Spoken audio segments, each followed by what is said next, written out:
Rahul Gandhi versus Narendra Modi in the Lok Sabha.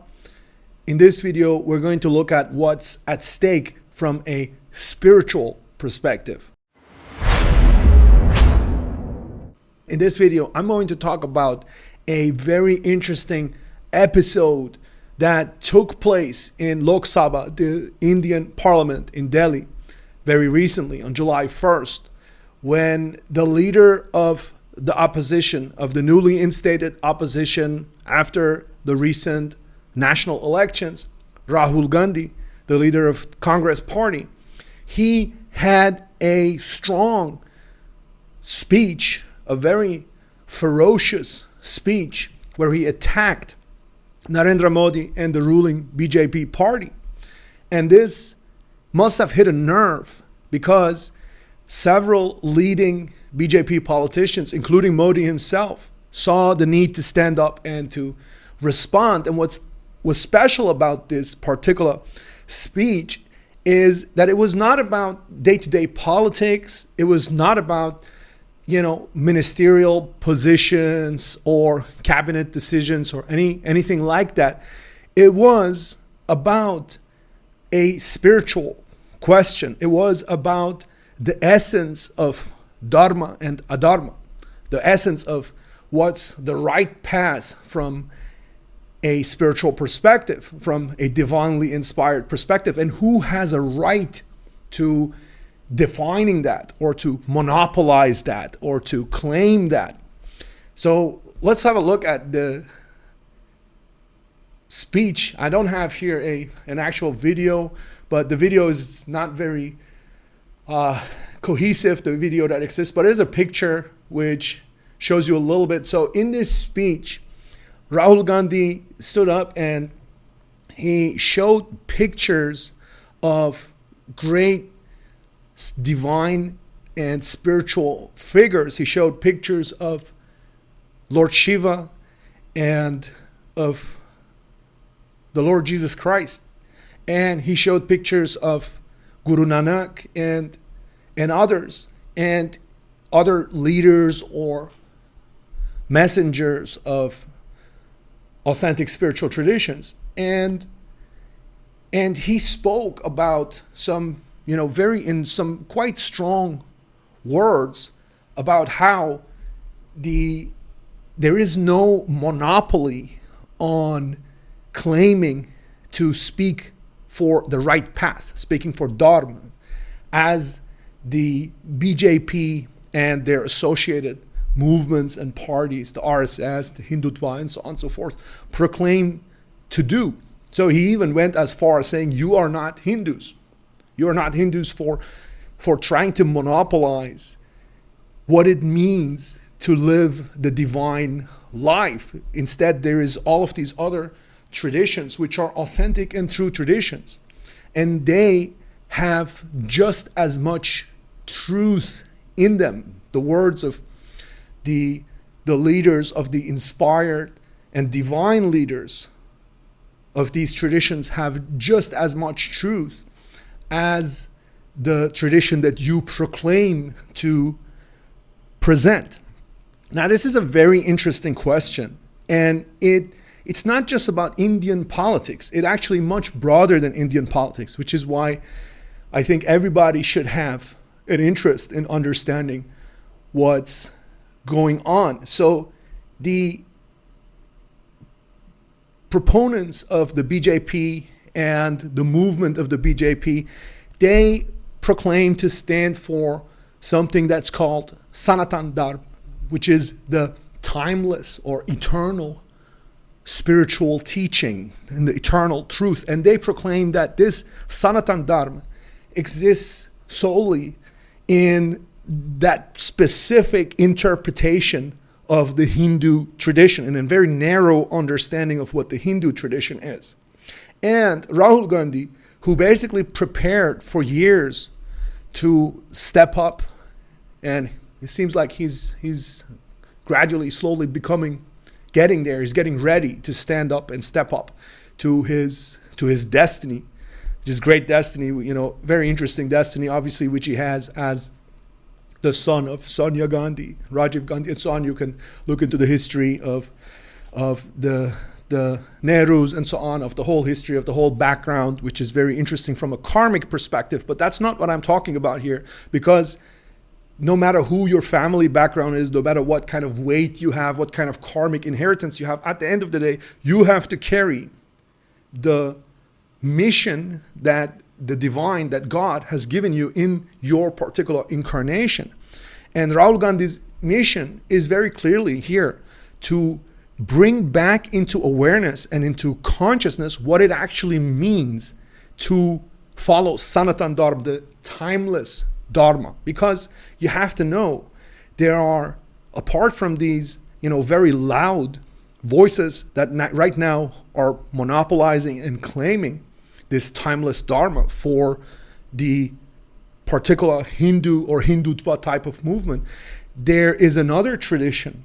There's another tradition where Sanatana Dharma, it is understood as part and parcel of the Sophia Perennis, of the eternal wisdom, of the Sophia Perennis, which is a tradition or a view that exists in all the wisdom traditions. In all the different wisdom traditions, there has been movements towards saying that our particular tradition is one amongst others, and there are several that are true. Yes, it's true that there are also false teachings. There are also false prophets, and we have to be vigilant and aware. We have to call them out. We can't just say, no matter, just because some movement has followers, it's going to be true. That's not true.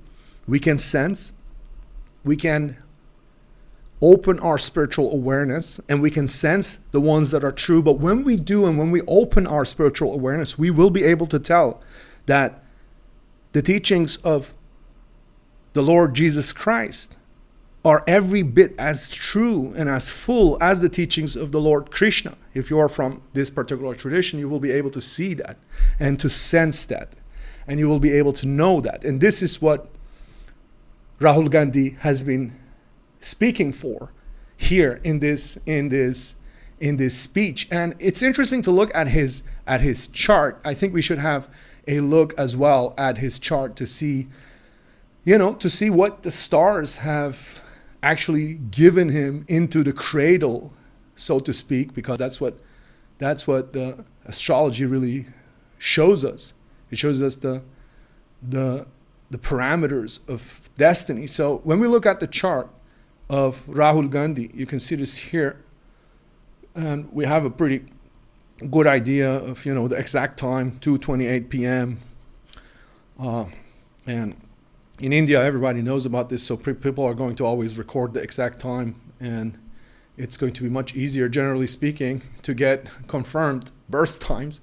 And you see that here in the chart, Rahul Gandhi, he's born with this beautiful trine here that you can see on, from Jupiter to Sun. You see this from Jupiter to Sun. So like the very giving, generous soul, right? The generous, expansive soul who wants to embrace, right, the movement and partnerships, who's about partnerships and networks, right? Large networks and expansion of consciousness too. It's in the ninth house, right? And this, right? There's so much more about the personality and the details of them. I don't want to go into the personality. What I want to look at is the parameters of destiny, right? And we need the asteroids for that. So for the asteroids, you see here very clearly, the sun is conjunct the asteroid Krishnan and the asteroid Bharat. You see here, sun is the center of personality, is the center of consciousness, is conjunct Krishnan and Bharat, right? So it doesn't get clearer than this, right? Than who he's speaking for, who and what he's speaking for. And the Jupiter here, which is exactly on the ascendant, right? Which gives this grandness, right? Of the presence and this kind of very giving and generous way of being, right? Of existing, of stepping up, right? It's with Utopia and Sofia, right? And Boliviana. Boliviana stands for Simon Bolivar, which stands for getting involved in kind of, revolutionary political movements and fighting against the establishment, really, right? Because Simon Bolivar failed eventually but he was a great leader, revolutionary leader, but eventually the establishment put him down, right? And then on the MC, on the midheaven, exactly, you have the asteroid Shiva here. Shiva and Caesar. Caesar stands for, political rise to power. Political rise to power. It's on his MC. It's on his midheaven. So, and Shiva is on his midheaven. So putting these together, right? Krishna and Bharat on the sun, Shiva on the midheaven, right? Sophia on with Jupiter on the ascendant, right? And those political aspects that I just mentioned. So on the one hand, what can we predict? What can we say? On the one hand, we can expect Rahul Gandhi in future still to have a big political future, right? So he's getting started. He came into his own. But that's not so important. What's important from our perspective here is that he's actually endowed with, right, with the authentic karma, the authentic tradition, knowledge, and leadership and legacy of an authentic tradition. So he's speaking there not just randomly, he's speaking for an important voice that needs to be heard. And this is very important, especially because India has always had an important role in inspiring humanity on a spiritual level. Yeah, India is from all of the geographies, it is basically the crown chakra of the civilizations, right? It's the place where the geography itself, with the Himalayas and with the rishis and the tradition, the geography and the space itself lends itself for easier access to the higher spiritual domains, right? Which is why there's been so much rich and authentic spirituality, and which has influenced a lot of people everywhere in the world, right? Whether that's traditions that came out of India and that spread all over the world like Buddhism, or whether that's the influence on the West that Indian spirituality has had for a long time now. And this influence is going to continue. And if it's going to continue in future, it's very important that India finds back to this inclusive, all-encompassing, integrative vision of the Sanatana Dharma. The Sanatana Dharma as a timeless wisdom of which all the different wisdom traditions partake. Not just this one particular lineage, this one particular way of doing it, this one particular way of devotion and prayer and so on. No, it is much broader than that. And that's an understanding which, when and if India finds back to this, right? When it overcomes the kind of parochialism, the limited form that leads to aggression eventually, right? Then, and this is, by the way, this is important to say, there is many different precursors to this within India. There is, for instance, the Mughals, who are right now oftentimes presented as a very horrible or horrific time by people who are close to this limited view.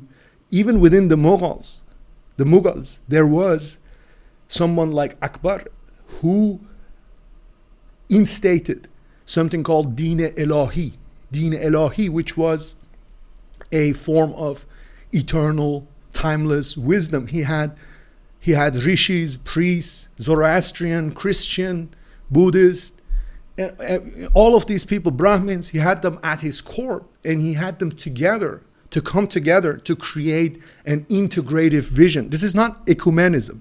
This is not the same thing as that currently the Catholic Church is saying, like, go together, pray a little bit together with all of the different denominations, but don't really have any exchange. This is not the same thing, right? Make no mistake here. This is not the same thing, because there is still true and untrue traditions. There are some that are false. There's false prophets. There's dangerous teachings. There's false teachings, and we need to be vigilant and we need to call them out. I'm not saying here every spiritual teaching is true. Don't get me wrong. That's that's even more dangerous. That's New Ageism in its bad form. I'm not saying, every spiritual teaching is true. No. what I'm saying is all the different civilizations, all the different wisdom traditions, they have kernels of truth, and we need to open our eyes and our hearts to them if we want to elevate into the next level as humanity. We can only do this if we develop that awareness, and astrology can play an important role in this because it can show us the underlying archetypal symbolic truth behind all the traditions. All right, I'm going to leave you with this thought. I'd love to hear your thoughts in the comments and have a conversation on this channel and elsewhere where we are talking, where we're developing the Ultrasapient society, movement, collective. There's so much more coming where we're going to be able to share and create and learn together around the spiritual traditions and techniques and technologies. But for the time being, I wish you all the best.